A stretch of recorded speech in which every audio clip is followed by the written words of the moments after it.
हरे कृष्णा। हम श्रीमद् भगवत गीता के चतुर्थ अध्याय दिव्य ज्ञान इसके चौथे श्लोक को आज पढ़ रहे हैं और इस पर हमारा आज दूसरा दिन है। तो श्लोक की कुछ आवृत्ति करेंगे। अर्जुन उवाच अर्जुन उवाच अपरं भवतो जन्म अपरं भवतो जन्म परं जन्म विवस्वतः परं जन्म विवस्वतः कथमेतद्विजानीयाम् कथमेतद्विजानीयाम् त्वमादौ प्रोक्तवानिति। त्वमादौ प्रोक्तवानिति। अर्जुन उवाच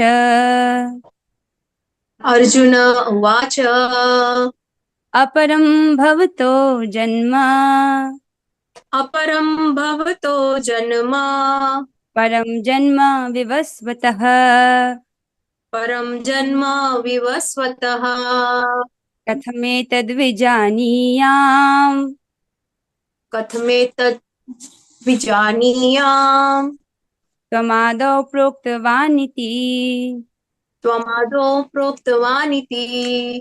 अर्जुन उवाच अर्जुन उवाच अपरं भवतो जन्म अपरं भवतो जन्म परं जन्म विवस्वतः परं जन्म विवस्वतः कथमेतद्विजानीयाम् कथमेतद्विजानीयाम् त्वमादौ प्रोक्तवानिति। त्वमादौ प्रोक्तवानिति। अच्छा, अब हम आगे बढ़ते हैं। इस श्लोक में अर्जुन भगवान से ये प्रश्न पूछते हैं। अर्जुन कह रहे थे, सूर्यदेव विवस्वान आपसे पहले हो चुके हैं, आपसे ज्येष्ठ हैं, उनका जन्म तो आपसे पहले हुआ है, तो फिर मैं कैसे समझूं कि प्रारंभ में भी आपने उन्हें इस विद्या का उपदेश दिया था। इस प्रश्न को हम कल की कक्षा में समझ रहे थे, राइट, और तात्पर्य पूरा नहीं हो पाया था। तो अब हम इसको यहाँ से आगे पढ़ेंगे। यस, कल हम समझ रहे थे कि सामान्य व्यक्ति के लिए ये समझ पाना अत्यंत कठिन है कि कृष्ण किस प्रकार उसी शाश्वत आदि पुरुष श्री भगवान के रूप में बने रहे। अर्थात जब भगवान इस प्रकार की लीलाएं करते हैं, राइट, नर लीला करते हैं, भगवान जो हैं अपने दिव्य स्वरूप में प्रकट होते हैं और नर लीलाएं करते हैं, नर अर्थात मनुष्य की लीलाएं करते हैं, तब एक सामान्य व्यक्ति ये सोच सकता है कि कैसे ये इस वक्त मनुष्य के रूप में भी दिख रहे हैं, हमको मनुष्य नहीं है वो, राइट, ऐसे दिख रहे हैं, और कैसे यही आदि पुरुष के रूप में बने रहते हैं, कैसे अच्युत हैं, वो नहीं समझ पाते, राइट। कैसे यहाँ पर ये जो नर लीला कर रहे हैं और कैसे ये साथ ही साथ में आदि पुरुष भगवान के रूप में भी बने रहते हैं, इस बात को एक सामान्य व्यक्ति नहीं समझ पाता। यहाँ पर सामान्य व्यक्ति अर्थात वो व्यक्ति जिसको कृष्ण के तत्व का ज्ञान नहीं है। तो हम समझ रहे थे कि जो भगवान के भक्त हैं वो भी भगवान की लीलाओं से मोहित हो जाते हैं, राइट, लेकिन दोनों में बहुत अंतर है। भक्त जो हैं भगवान की योग माया के प्रभाव में ऐसा समझते हैं, भगवान की योग माया के प्रभाव से वे भूल जाते हैं कि ये भगवान है, और फिर जो भक्त है भगवान के साथ बस अपना संबंध याद रखता है। जैसे अर्जुन को बस ये याद रहता है कि मेरे सखा है, राइट, वो जानते हैं कि ये भगवान है, राइट, लेकिन उनका सखा का जो भाव है वो प्रधान रहता है, राइट। तो वो योग माया के प्रभाव से है, लेकिन इस जगत में जो लोग कृष्ण को भगवान नहीं समझ पा रहे हैं वो महामाया के प्रभाव से होता है, भगवान की बहिरंगा शक्ति के प्रभाव से। तो वो भूल जाते हैं कि भगवान कौन है और फिर वो अपने इंद्रियों को सुख देने के लिए उसी दिशा में आगे बढ़ते हैं। तो योग माया भक्तों को कवर क्यों करती है? उनको सुख देने के लिए, उनको और आनंद प्रदान करने के लिए। जैसे यशोदा मैया को योग माया ढक देती है, जैसे भगवान जब उनको अपना मुख दिखाती है ना, मुख के अंदर पूरा ब्रह्मांड दिखाते हैं, राइट, तो उसके बाद भी यशोदा मैया पर इसका प्रभाव नहीं पड़ता, राइट, वो वापस से अपने वात्सल्य रस में आती हैं और कृष्ण को अपना पुत्र ही मानती हैं। सो योग माया उनको इसलिए कवर करती है ताकि वो इस जो लीला हो रही है उसका रसास्वादन कर सके, उनको सुख देने के लिए।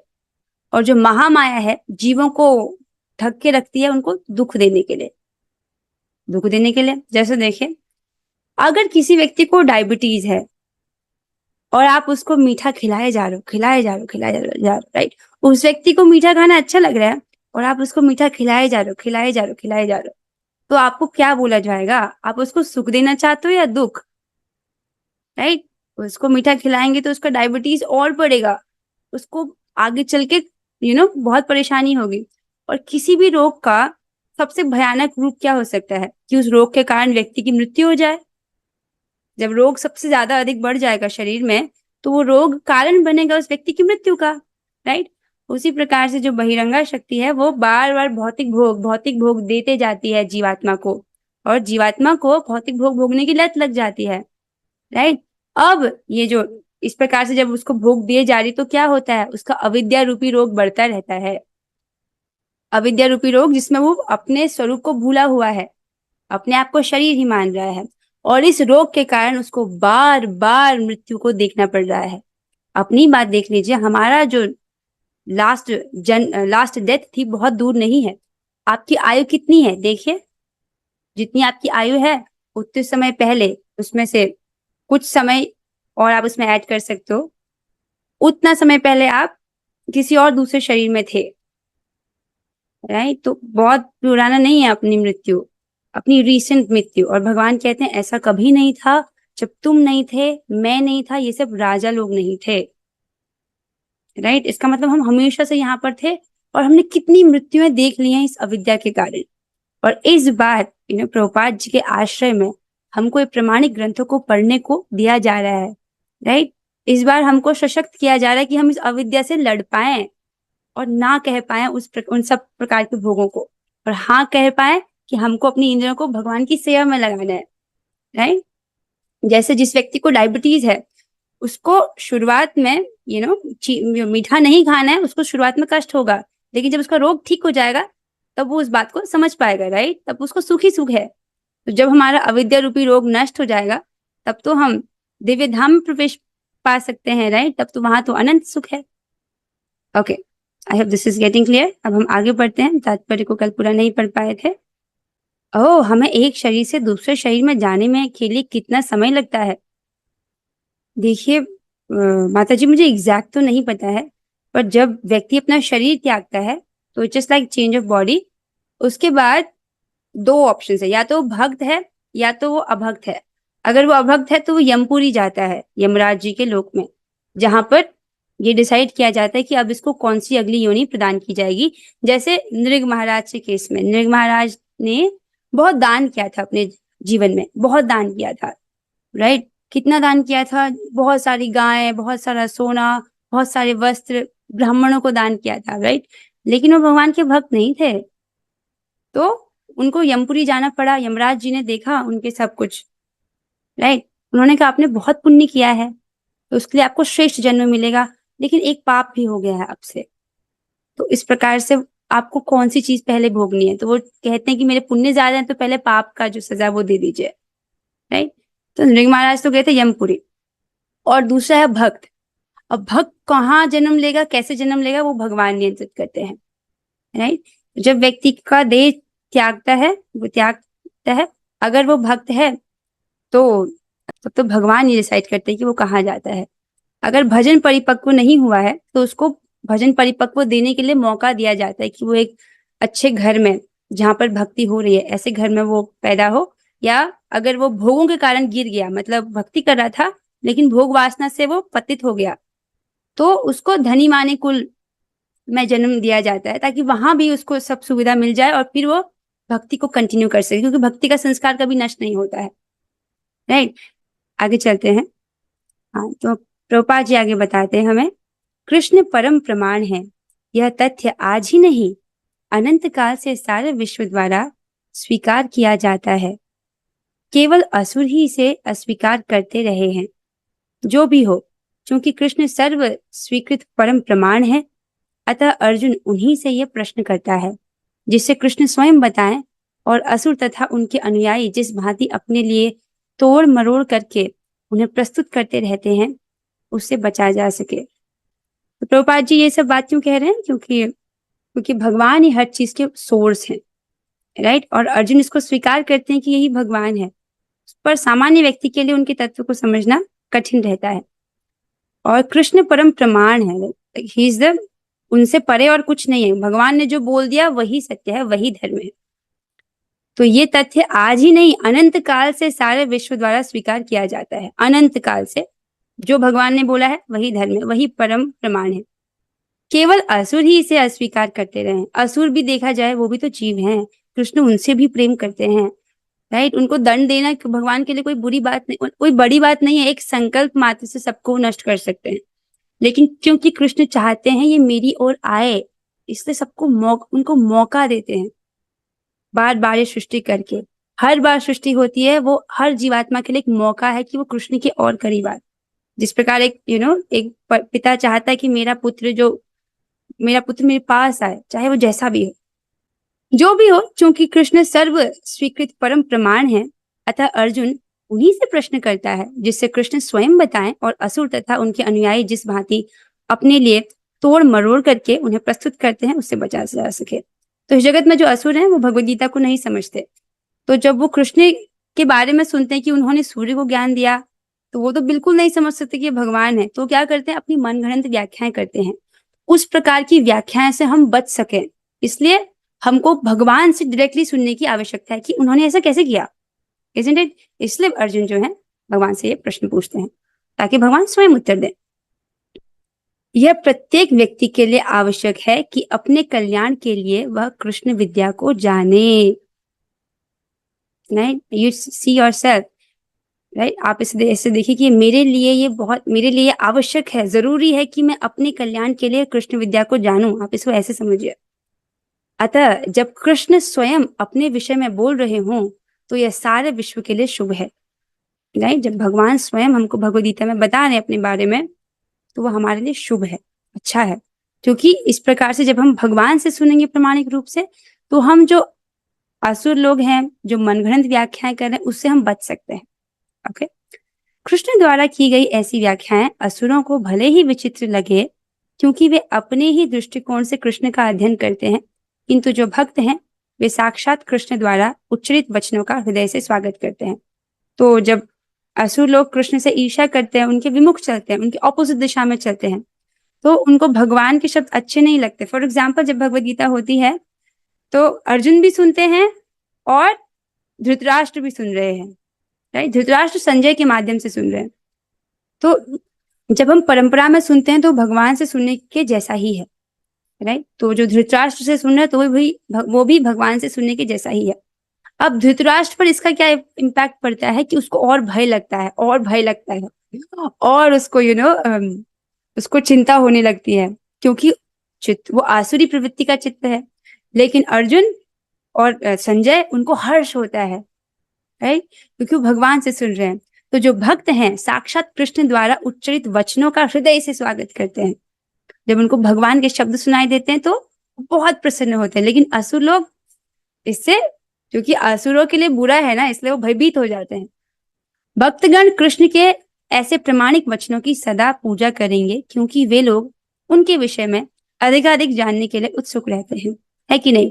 जो भक्त हैं वो हम भगवान के विषय में अधिकाधिक सुनना चाहते हैं, अधिकाधिक जानना चाहते हैं। जब कृष्ण स्वयं बताएं तो ये तो हमारे लिए बहुत अच्छा है ना, बहुत शुभ है। हाँ, यहाँ पर ये असुर क्यों बोला गया है, देखिए, जब कोई व्यक्ति आध्यात्मिक के जीवन में आगे बढ़ना चाहता है, राइट, एक व्यक्ति आध्यात्मिक लाइफ में आगे बढ़ना चाहता है, तो दो ही रिस्क है, दो प्रकार से वो गिर सकता है। मतलब वो प्रगति कर रहा था, वहां से उसका पतन हो गया। दो प्रकार से हो सकता है पतन। एक हो सकता है सिद्धांतिक पतन और एक होता है नैतिक पतन। फॉर एग्जाम्पल, अगर आप एक रोड पर चल रहे हो, ठीक है, तो रोड पर चल रहे हो और चलते चलते आपने दिशा ही चेंज कर दिया, आपने दूसरे रोड पर चले गए। आप जो सही रास्ता था उसको छोड़ करके दूसरे रास्ते पर चले गए, तो उसको बोलते हैं सिद्धांतिक पतन। उसको सिद्धांत ही समझ नहीं आया ठीक से, तो वो गलत रास्ते पर चले गया। और दूसरा पतन होता है नैतिक पतन, मतलब आप रोड पर चल रहे थे, अब गिर गए, फिर से आप उठेंगे, फिर से उसी सही रास्ते पर आप चलेंगे, राइट। तो दोनों में से अधिक खतरनाक होता है सिद्धांतिक पतन। जब व्यक्ति को सिद्धांत ही समझ ना आए, वो ये सोचने लगे कि भगवान तो निराकार है, ये कैसा है, सिद्धांतिक पतन है। तो जो असुर लोग हैं वो लोगों का सिद्धांतिक पतन करा देते हैं, क्योंकि वो लोगों को गलत चीजें बताते हैं, राइट। और सिद्धांतिक पतन अर्थात गलत रोड पर निकल जाना। अब वो व्यक्ति बहुत मेहनत कर रहा है लेकिन गलत रोड पर निकल गया है, राइट। और नैतिक पतन का अर्थ क्या होता है कि उस रास्ते पर चल रहे हैं, वहां पे गिर गए, मतलब जो नियम बोला जा रहा है, भक्ति के जो नियम है, 4 नियम, उसको पालन नहीं कर पा रहा, वहां से गिर गया। तो नैतिक पतन होता है तो क्या करना चाहिए, व्यक्ति को वापस से खड़ा होना चाहिए, फिर से उनका पालन करना चाहिए। वो उतना खतरनाक नहीं है जितना खतरनाक सैद्धांतिक पतन है। तो इस जगत में जो लोग असुर हैं, अर्थात जिनको वास्तविक दिव्य ज्ञान समझ नहीं आता, वो अपनी मनगढ़ंत व्याख्याएं करते हैं और इस प्रकार से लोगों का सिद्धांतिक पतन करा देते हैं। क्योंकि सामान्य जनता तो मासूम होती है ना, उन्हें नहीं पता कि क्या सही है क्या गलत है, राइट। सो इसलिए इनसे बचना चाहिए। सो आगे चलते हैं। तो सैद्धांतिक पतन का एक और अर्थ होता है कि उसके कई जन्म बर्बाद हो जाते हैं। सो आई थिंक ये प्रत्येक व्यक्ति के लिए आवश्यक है कि अपने कल्याण के लिए वह कृष्ण विद्या को जाने। अतः जब कृष्ण स्वयं अपने विषय में बोल रहे हों तो ये सारे विश्व के लिए शुभ है। And this is very nice कि हम लोग को ये जानने का मौका मिल रहा है। भगवान ने बहुत सुंदर व्यवस्था की है और प्रभुपाद जी की हम पर बहुत बड़ी कृपा है। अगर प्रभुपाद जी ये टीकाएं नहीं लिखते, ये सब नहीं बताते हमको, तो हमारी जिज्ञासा होते हुए भी हम किसी असुर की व्याख्याएं पढ़ रहे होते। हमारे पास जिज्ञासा है पर हमको कोई व्यक्ति तो चाहिए ना जो सही सही दे। इस प्रकार से असुरों की व्याख्या पढ़ पढ़ के हमने पूरा जीवन बर्बाद कर दिया होता। पर ये प्रभुपाद जी की कृपा है कि उन्होंने इन तात्पर्यों के माध्यम से हमको बचाया है, सही चीज हमारे सामने पेश की है। और देखिए, जब हम सही चीज चाहते हैं तो उसकी एक कीमत होती है। अगर आप सोना खरीदना चाहते हो तो वो बहुत सस्ते दाम में नहीं मिलता है, उसकी एक देयर इज अ प्राइस, उसको प्राइस पे करना पड़ता है। तो भक्ति जो है सस्ती नहीं है, प्राइस है उसका। वो 4 नियम प्रॉपर पालन करने हैं, 16 माला अच्छे से जप करना है, नियमित रूप से श्रवण करना है, प्रसाद ही खाना है। क्यों ये मुश्किल है? There is a price that you have to pay, क्योंकि असली वस्तु दी जा रही है। जो मुक्ति लाभ होगा वो असली लाभ होगा, आपको वाकई में धाम की प्राप्ति होगी।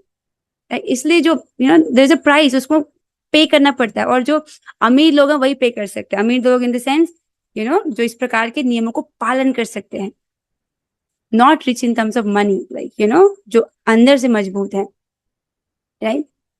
ओके, आगे बढ़ते हैं। अब यहाँ पर कुछ श्लोक रखे गए हैं भीष्म स्तुति से। I think we have time, we can discuss it. बहुत सुंदर श्लोक है ये, इससे रिलेट, आज के अक्षर से रिलेट करते हैं।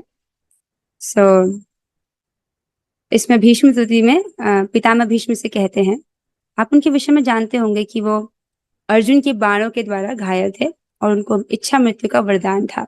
तो बाणों की शैया पर लेटे हुए हैं, राइट। बाणों की शैया पर लेटा हुआ है कोई व्यक्ति, उसको कितना कष्ट होगा, राइट। उनको इच्छा मृत्यु का वरदान है, वो चाहे तो यूं शरीर छोड़ सकते हैं, लेकिन उन्होंने छोड़ा नहीं। वो भगवान की प्रतीक्षा कर रहे थे, वो चाहते थे अंतिम क्षणों में मैं कृष्ण को देखूं, राइट। अब वो अंतिम क्षणों में वो ये स्तुति करते हैं। मुझे बहुत पसंद है भीष्म पितामह। जब भी मैं उनकी भीष्म स्तुति पढ़ती हूँ तो कृष्ण के लिए प्रेम और बढ़ जाता है। आप सुनिए वो क्या कहते हैं। त्रिभुवन कमनम तमाल वर्णम रविकर गौरवराम्बरम दधामे वपुरलककुला वृताननाब्जं विजय सखेरतिरस्तु मे नवद्या। भीष्म पितामह जी कह रहे हैं, श्री कृष्ण अर्जुन के घनिष्ठ मित्र हैं। वे इस धरा पर अपने दिव्य शरीर सहित प्रकट हुए हैं। भीष्म पितामह के विषय में एक और बात बताना चाहती हूँ, ये महाजन हैं, भगवान के बहुत बड़े भक्त हैं, राइट। वो भगवान की लीला में भाग लेने आते हैं इस बात को स्थापित करने के लिए कि यदि कोई व्यक्ति बहुत शक्तिशाली क्यों ना हो, बहुत पावरफुल इन द सेंस, वो गंगा पुत्र भीष्म पितामह, गंगा माता जी जिसको हम आज भी देखते हैं, उनके पुत्र हैं वो, परशुराम जी के शिष्य हैं वो, राइट। और क्या कहते हैं, ब्रह्मचर्य का पालन किया इन्होंने पूरे जीवन भर, राज ऋषि रहे हैं ये, राइट। मतलब इन्होंने राजपाट नहीं लिया पर फिर भी पूरे राज्य की सेवा किया। तो इस प्रकार से इन्होंने पूरा जीवन बिताया, तपस्या, ऐसे नहीं तपस्या वाला जीवन जिया।